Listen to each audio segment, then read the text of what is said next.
Hello, nerds. Welcome to the History Nerds United podcast. I'm your head nerd, Brendan. Today we have author Nell McShane Wulfhart and her book, The Great Stewardess Rebellion. It's a fantastic book. You hear Great Stewardess Rebellion. If you're one of those people who's like, I don't want to read about women's issues, I'm hearing enough about it. This book is amazing. There are ridiculous parts. There are serious parts. There are absolutely hilarious parts and everything in between. It's a great book. Highly recommended for anyone. And if you're not sold on it yet, well, then Nell and I are going to talk to you more about it and you will be sold on it. So let me shut up. Let's get to it. Nell McShane Wulfhart. All right, welcoming to the podcast, Nell McShane Wulfhart. Nell, thank you so much for coming on. I'm happy to be here, Brendan. Thanks for having me. So we're going to talk about your absolutely fantastic book and fantastically titled book, The Great Stewardess Rebellion. But first, to just say that you wrote a book is, I think, missing a lot of what you do because you are a journalist by trade. And just in my research, if you could clear this up, your bio, just like a lot of journalists say, here's the 27 different places I've written for. Is that something where you work somewhere and then you go to the next place and you just kind of move around? Or could you write something here and write something there simultaneously and just kind of be doing it all at once? Well, I was a freelance travel journalist for about 15 years, so I was never employed anywhere, actually. My life was just pitching ideas, going to new places, pitching more ideas to different publications. So when you've been doing that for a long time, you just tend to sort of stack up the different magazines and websites and newspapers, and you end up with like a very wide-ranging portfolio. Now, freelance travel journalist, I feel like there's a billion people who want that to be their job. How did you get into it? There are a billion people who want that to be their job. And I hate to disillusion them, but it's actually a very difficult and very poorly paid job. I can talk about that a little more, but I got into it because I've been living abroad since I was 18 in like various countries, so more than 20 years. And it's, it always seemed glamorous to me as well. And, writing is just something that I'm naturally good at it. So it became like a very good fit. I think I was living in Vietnam when I first started pitching stories and working for like an expat rag out there. And it just grew from there. But I get people telling me all the time, like, oh, that was my dream job. I wish I had that job.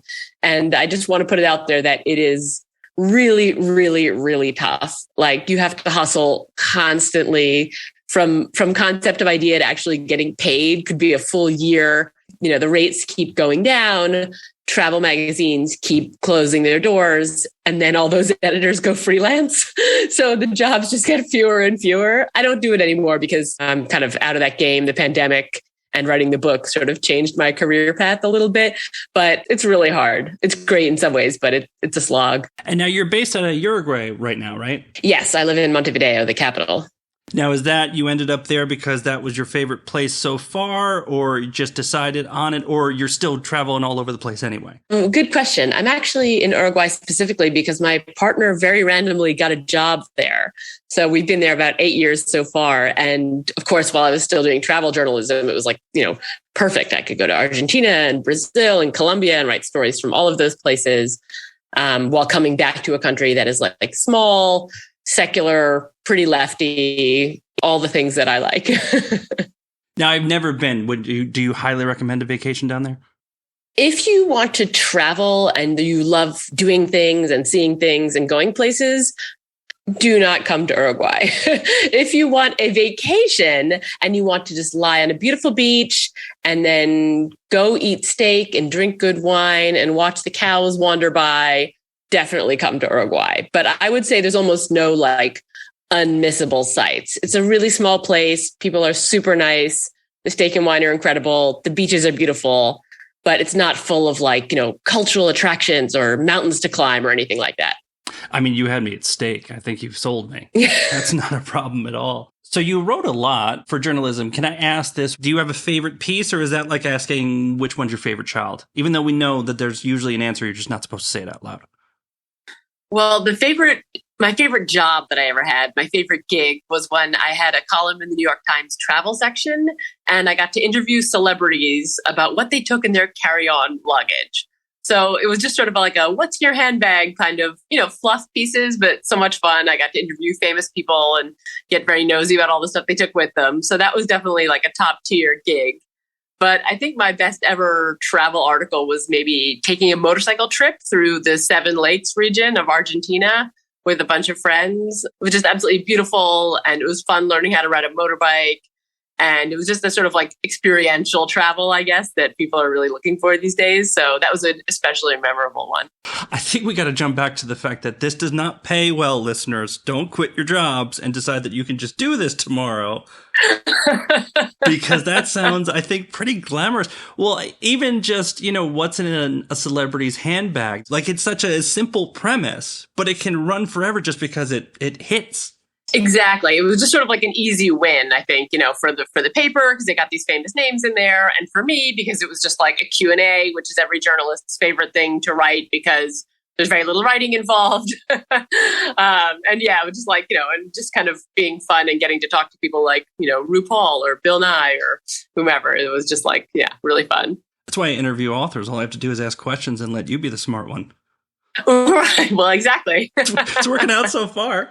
All right, let's talk about The Great Stewardess Rebellion, your fantastic book. And I mentioned this before we started on. I love the title. It does a lot. Like, I saw it and I'm like, okay, I know what I'm getting into. I have a general idea and it sounds very serious, but very fun at the same time. But this was a team effort to put together that title. Did you go through a lot of them before you settled on it, or was it just lightning and there you were? So many of them, Brendan. So many titles, so many puns, so many Fly Girls sort of ideas, so many bad titles. And then, yeah, my editor came up with something along the lines of Stewardess Rebellion. I really wanted the word stewardess in there because, it's a book about, it's a true story about what happened in the 60s and 70s. And that's what they were called. And I think that's, part of the lore. And calling it The Great Stewardess Rebellion, I felt like made it sound like an adventure story because that's really what it is. Like, there's lots of ups and downs. There's lots of drama. It just feels like, the whole story, as I was learning and researching and interviewing, I was like, this is really like an adventure story. And so I felt like the title kind of reflected that. Well, I think a big word that gets thrown around, especially nowadays, is misogyny, right? There's lots of definitions. What is it? What isn't it? I started reading your book, and many of the women in my life, I went, can you believe they did this? And they all looked back at me and said, yes. And I went, oh, yeah, because I'm a guy, so I wouldn't think about any of this. But there is, all right, we're going to slow play it because there's just too much. But are you as amazed as I am that there weren't more assaults in airports by stewardesses onto a pilot or somebody during this time? Because it seems like they had plenty of reason to do so. I'm not surprised because some of the same things are going on now. And, women are not, jumping on and assaulting pilots or other men, obviously we've come a really long way since the things that happened in my book. And some of those are thanks to the women in my book and what they did. But, I'm not surprised that there wasn't more pushback against these like sexist things and the treatment by the pilots and the passengers, from the men to the women, because it's just, when you're fighting the patriarchy, there's just like, it can be a little overwhelming, it's just like, there's too much to do, honestly. I feel like if a lot of sexists nowadays actually read your book, even they would be kind of like, wow, that's kind of messed up. But maybe I'm giving people too much credit. I don't know. Now, how did you even come upon the idea for the book? What made you say, this isn't an article, this is a book? Oh, I love that you made that distinction because I read so many books that I think this should have been an article. Agreed. So many, yes. I actually, one of the people I interviewed for my New York Times celebrity column was somebody called Adam Conover, and he's like a comedian and an actor, and he has a new TV show out now, but he had sort of a myth-busting TV show out at the time, and he'd done an episode on the golden age of travel. And what we all think about is this like very glamorous Mad Men, Don Draper, cocktails in first class, the idea of like what travel was like in the 60s, the jet age and all this really, really chic and cosmopolitan stuff. And he had done a story that basically talked about how the flip side of that, which was these incredibly sexist regulations that the stewardesses had to put up with, that like, if you looked at what was going on sort of behind the scenes in the cabin, if they got pregnant, they were fired. If they got married, they were fired. If they turned 32, they were fired. And that's not even getting into the appearance stuff. Like, you couldn't wear glasses. You couldn't have crooked teeth. you had to weigh, like you had to be very slim, and they would weigh you before you got on the plane, and they could pull you off the flight if you were a couple pounds over your allowed weight. So he was telling me this story, and I said to him, I was like, that sounds like it would make a great book. And then I sort of ran away and wrote it. But, I think every journalist, especially freelancers, they're always looking for book ideas. And I have thought about and discarded many, many book ideas over the years. And this one, because it was so strong on feminism and labor, which are two things I'm really interested in. This was the first one I was like, yes, this is the book. This is the time. And yeah, it worked. It was really fun. You did skip the one really outrageous regulation that shocked me, is the girdle check. Now, do me a favor. I am a man. I think I know. What is a girdle, and how was this used in the regulations? Well, do you know what Spanx are? I do know what Spanx are. I think everybody knows what Spanx are. Girdle was just basically like old-fashioned Spanx. A garment that would suck you in and keep all your bits and pieces in place and make sure they weren't jiggling around. Girdles were part of the uniform. They were absolutely required for women, no matter what size, no matter what shape. They're absolutely required. And any stewardess supervisor, any manager, even the pilot could conduct a girdle check at any moment, which basically meant coming up behind you and sort of flicking their finger against your butt to make sure that you were wearing the girdle. And that was just something really anyone above a stewardess could do. And they were almost all higher ranking than the stewardesses. So yeah, that was a pretty bad workplace condition. Going back to the lack of stabbings, when you talk about all the things that you just talk about in the lack of stabbings, I was also shocked to hear about charm school. That maybe one of the reasons that there wasn't a lot more problems earlier on is there basically was an indoctrination school. And it was, I went to a military academy, and even I was like, damn, they're strict on this stuff. What were the charm schools? How did they run them? Starting in the 60s, every airline started opening up its own stewardess school. Stewardess was an extremely aspirational job. Maybe out of 100 applicants, 3 would get an interview. It was really a job that was really hard to get.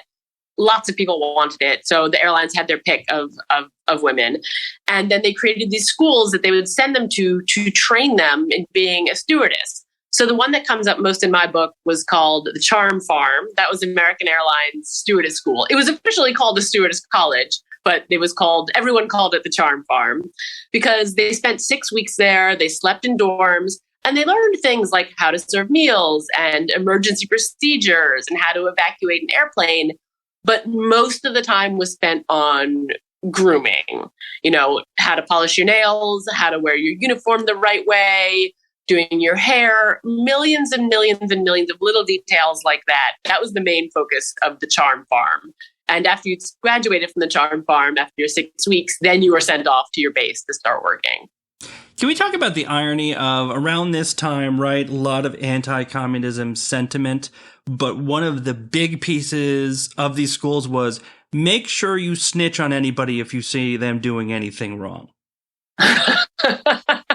It was very much if you see something, say something. But the thing you would see would be somebody having a cigarette in the wrong place or somebody sneaking out to meet her boyfriend, very minor infractions. But one of the things that, the women I interviewed told me about was that it was so common for them to come back from lunch or from class, come back to their dorm room, and one of their fellow, stewardesses in training would just be gone. All her stuff would be gone. She would have been disappeared because she had broken one of these very of the many but minor rules that they had at the Charm Farm. How did you decide on the women that you chose to focus on? Especially the first part of the book, we have our first hero of the book, and she actually snitched on a few people, which I liked because I like when an author picks whoever they're going to focus on, but doesn't hide the warts, right? So she was a little bit of a snitch herself. But how did you decide who got the real focus in each part of the book as opposed to who's a background character? Well, there are 3 main women in the book. 2 of them are stewardesses, Pat Gibbs and Tommy Hutto. And I went with them because they both became union leaders. So the book is not just about how the stewardesses fought back against sexist regulations, in court and at the Equal Employment Opportunity Commission and, and congressional hearings. It's also about how they they were unionized and how they basically tried to fight for better workplace rights through their union and eventually, leaving their bigger union and forming their own woman-led union. So Pat and Tommy were both union leaders, even though they had very different approaches. And they are just two of the most compelling and interesting people I've met. They're both real characters, as I think anyone who reads the book can attest to. They're both like very interesting individuals and really polar opposites in a lot of ways, but people that I just got an incredible amount of enjoyment and fun out of talking to them.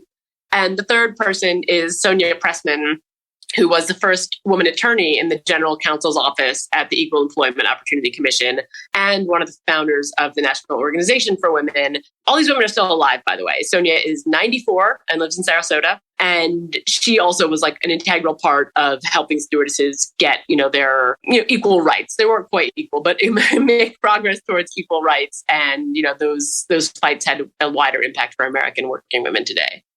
The three of them are really interesting because they're three very strong women, and you see that throughout. But like you mentioned, too, they are polar opposites in a lot of different ways. Like they went about getting what they felt was right, but in very, very different ways. When you're doing your research, how many of them were available to you as you were writing? Well, it turns out when you start looking for people who are women who are stewardesses in the 60s and 70s, you find hundreds of them, thousands of them. I mean, it's amazing. Like, when you think about the early 60s, especially, there just weren't that many career options for women, at least of a certain class. You could be a teacher, you could be a nurse, you could be a man's secretary, or you could be a stewardess. Like those were kind of it. And it's incredible the amount of women I've met who are in their 70s or 80s who were once a stewardess, an amazing number of them. And so I talked to many, many, many women for this book and men as well. Friends of Pat and Tommy's and relatives. There's just no shortage of material. And for younger listeners, too, you listed a bunch of jobs that a woman could have at this time, but I mean, stewardess was top of the list. This was glamour. This was you're flying, you're traveling, you've got the uniform and everything. Like this was one of the best jobs you could possibly have. This is something you come home to your family and friends and say, guess what I am, right? 100%. Hugely aspirational. These women were considered, everyone thought they were so beautiful. They were, cosmopolitan. They could jet set around. Like it was just a much more glamorous lifestyle than, being a teacher or a nurse or a secretary. Eastern Airlines, which is now defunct, they had an ad actually that they ran in magazines for a while. And it was just a photo of 19 conventionally attractive, slim, young white women looking sort of depressed. And the title of the ad was Presenting the Losers. And basically the point of the ad is to say, like, look at all these wonderful women that we turned them down for the job of stewardess. So, like the one that we did hire, she's like really exceptional. And just like everything that they did helped to convince not just the passengers, but also the applicants that this was like, a top tier job, extremely, extremely exclusive. Thank you for bringing up the ads. They are sprinkled throughout the book and seem to get more outrageous as you go along because there are basically two different ads is our stewardesses are hot or our stewardesses might have sex with you. That was basically all of the ads was one or the other, or did I miss some? Well, I feel like the first round of ads, which are mostly from the 60s, was much more like our stewardesses are here to take care of your every need, but in sort of a mothering kind of way. Like she'll bring you a cool pillow and an iced drink and she'll ask you how your day was. Tons of ads were about, it was all targeted at male business travelers, which is probably still true today. But it was all about tired men in suits getting on the plane. And then this young 19-year-old woman would come and bring him a blanket and have a conversation with him if he wanted, light his cigarette, but in a way that was sort of nurturing and comforting and, supposedly very individualized treatment. And then in the 70s, there's this massive swing towards selling sex, and the ads get really lewd and the uniforms get really tiny, and the ads are all about selling sex and this attractive stewardess who's there to service your every need, and kind of goes downhill from there. As many problems as we have come a long way. When you look at an ad and say, wow, nobody would sign off on that today. At least we hope. But why did you pick this time period? Is this something that it happened in this time period because it had to? Did it have more to do with the women who pushed this forward, or was it a little bit of both things coming together? Well, the time period is relevant, I think, because it were the things happening outside, in the greater scheme of things that really fed the movement and fed the momentum. So the women's movement, obviously, and the labor movement, this was like a real heyday of the labor movement. And those two things kind of spurred the women to take action. They could see all around them that like women were making their way up the career ladder, that people were pushing back on sexism, that, unions made of male workers were getting like, the things that they needed at the bargaining table. And yet in the airline cabin, it was sort of a time warp. Like they were treated like girls. They were called girls. They were treated as disposable, flying waitresses. Even the unions that represented them didn't take their demands seriously. But I think it was those outside forces like that maelstrom of, feminism and labor excitement that like really forced the issue. And of course, like these particular women who were really determined to make change and just could not suffer injustice. So I think it was a culmination of all those factors. Something else you point out too, now we know them as flight attendants, of course, but with stewardesses back in the day, and you point this out, the ads are about sex and mothering you and all of that stuff. We completely forget that their function is not just to serve you drinks, but that if stuff goes down, they're in charge there. If the plane hasn't just completely crashed and you're all dead and something's gone wrong, they're the ones that are going to get you out of there. And it looks like that never comes up in ads. It never comes up in anywhere. It's just a completely forgotten aspect of this job. It definitely doesn't come up in ads because the airlines, as you may have noticed, never talk about safety because they don't want to introduce the idea, people are scared of flying. They don't want to introduce the idea that flying an airplane might not be 100% safe. So airlines tend to avoid the safety, even to the idea of discussing safety. They don't mention it, at all. But for these women, and this is absolutely true today, is like they're there to make sure that everyone who gets on the plane gets off the plane, in one piece.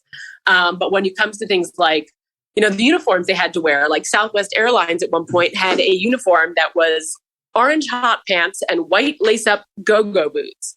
And you can imagine that if you're standing in front of a plane full of people trying to tell them like where the exits are and, what they should do in case of an emergency, and you're wearing this sort of ludicrous uniform, people might be inclined to take you less seriously. So the airlines were sort of colluding in the idea that they weren't there for safety. I mean, multiple references to they got new uniforms and then they started to see if they could put something in the overhead bin and not show off their ass, basically. Yes. And there's so many airline ads and photos from that era, which are like the stewardess reaching up to get something from the overhead bin and the man sort of swiveling his neck around to try and look up her skirt. It's almost a cliche how many photos you see of something like that. It's pretty grim.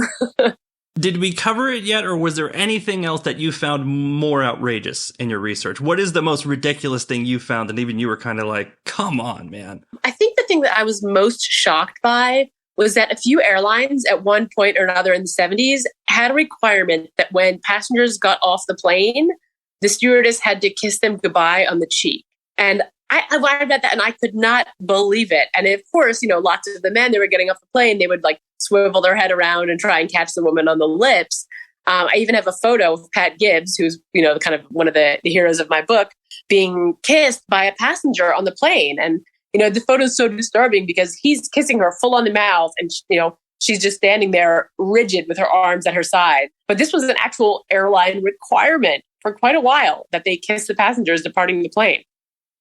Pat really, to me, is so interesting because she seems to straddle both sides of it, right? Is that she's a rule follower in a lot of ways. And yet when she sees something that she thinks is wrong, she would go right after it. I mean, it's also going to be kind of hard to write for that person just because you have these wild swings in what it looks like their personality is, even though it's all part of one person. Did you find that difficult, or was it just easy to just lay it out? Well, I think it's what really makes the story come to life, is that it's not just about the evolution of the workplace conditions of stewardesses, which, I mean, I'm interested in that, but not everyone might be interested in that. But it's also a very personal story about these women and how they evolve. Like they go through an incredible amount of changes. They go through real personal journeys. Like they really change over the course of the book as they sort of fight unfairness and injustice and learn to stand up for themselves. And, along the way, make change for all working women. And Pat Gibbs, I think, is a really interesting person because when she was 19 and she went to the Charm Farm, She was a rule follower, as you said. She was a small town girl. Her only ambition in life was to be an American Airlines stewardess supervisor. Like, that was her crowning ambition. And she was going to follow every rule and do everything that was required to get there.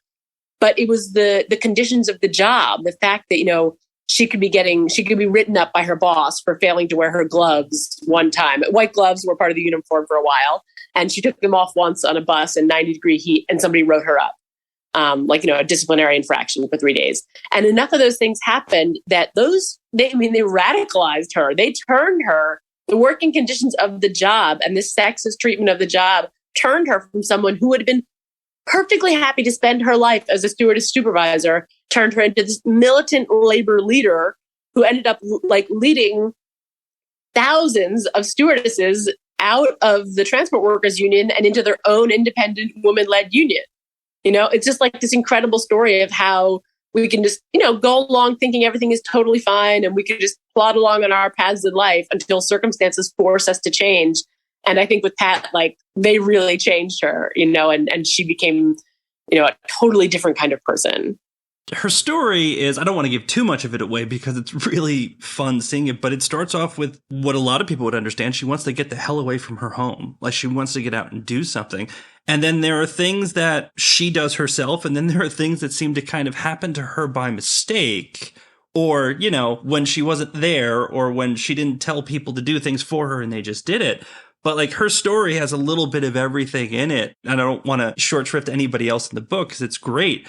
But I just found Pat really interesting and very easy to kind of connect with. Did you have that same feeling, or did you have the same feeling for all the characters, that you could connect with all of them, or did one stick out to you more than others?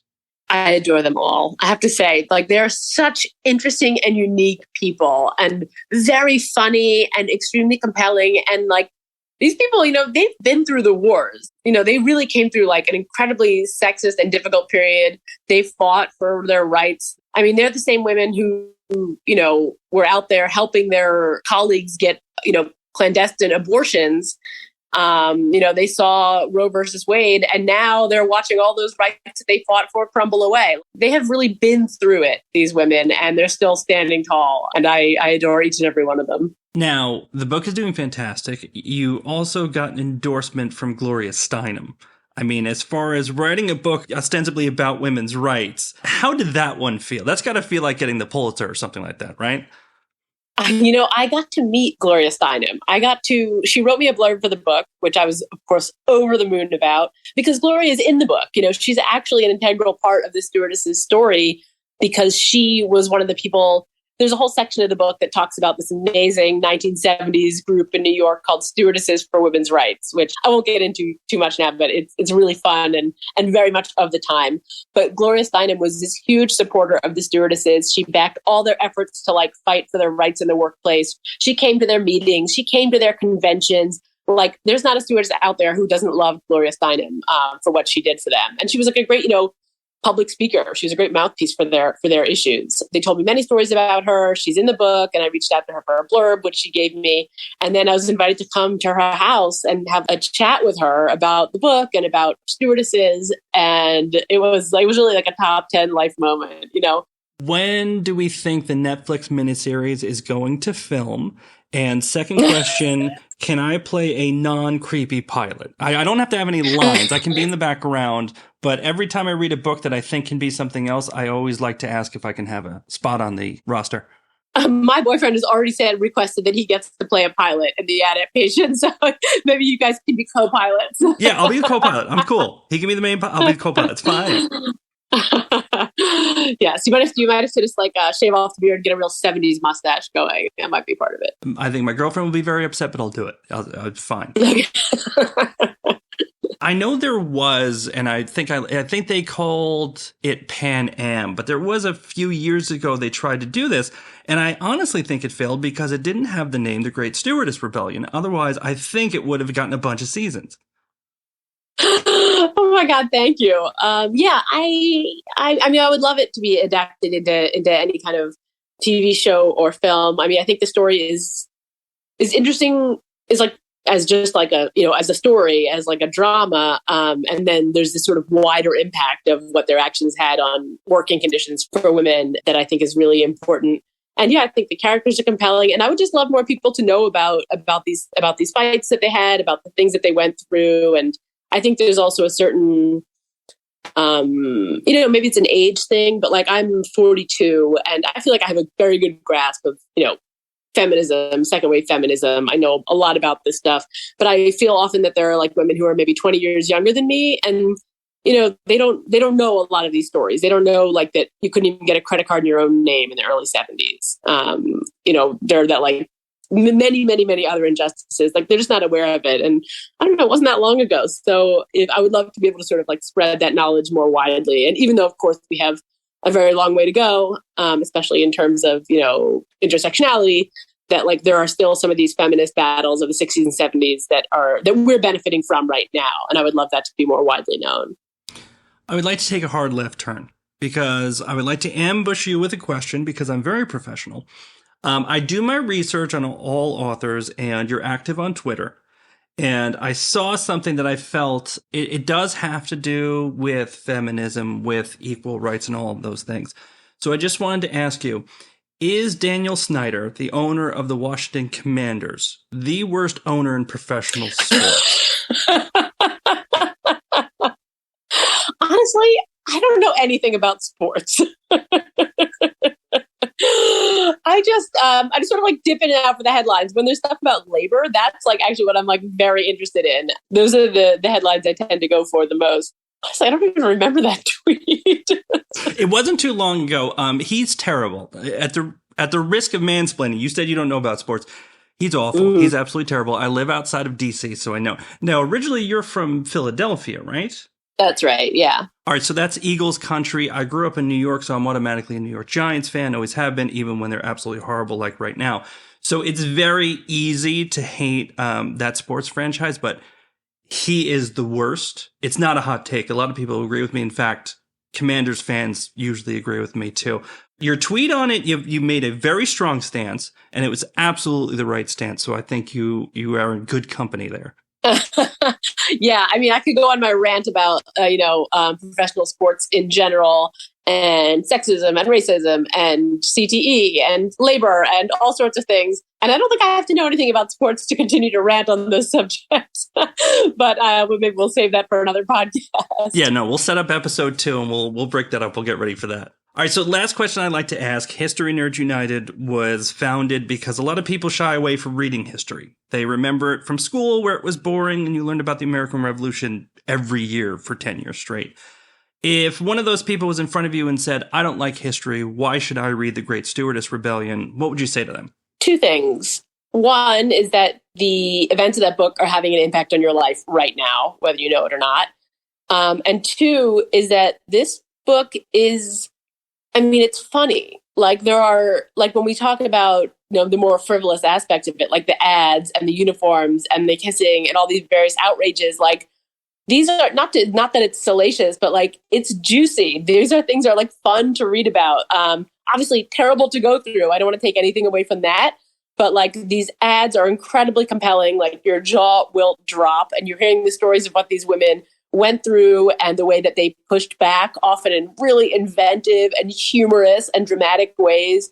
And I would say that the history is good to know in general, but even if you just enjoy, reading novels, you will enjoy reading this book because I do think it, in many ways, it reads like a novel. I mean, you absolutely kind of pull a rope-a-dope because in the beginning, it is these somewhat salacious details that even today we kind of be like, holy cow, I can't believe that happened. And then all of a sudden, I'm like, oh, I'm reading about labor law. I'm enjoying this. And then you keep going, and there's just, without giving a lot away, like, just because these strong women come together doesn't mean that A, everything's going to go smoothly, or B, that it's even going to go smoothly in between them. So there's also a lot of twists and turns that I feel like you don't see coming, which I think people forget about. History has these strangest twists and turns when you just write the facts. Well, thank you for saying that. I worked very hard on that, so I really appreciate it. It was a pleasure to learn those things and then a pleasure to write about them, for sure. Well, Nell, it's a fantastic book. Thank you for coming on to talk about it. Everyone should read it and then watch the miniseries as soon as it comes out. Thank you so much. My pleasure. Thanks for having me. And that's it for this episode. Nell, thank you so much. The Great Stewardess Rebellion. It is out, everyone. Go read it. Trust me, you're going to love it. In the meantime, search us out. Read the blog, Twitter, Instagram, Facebook, historynerdsunited.com. Head on over, nerds. Let us know how we're doing. We want to hear from you. In the meantime, be safe out there. Later, nerds.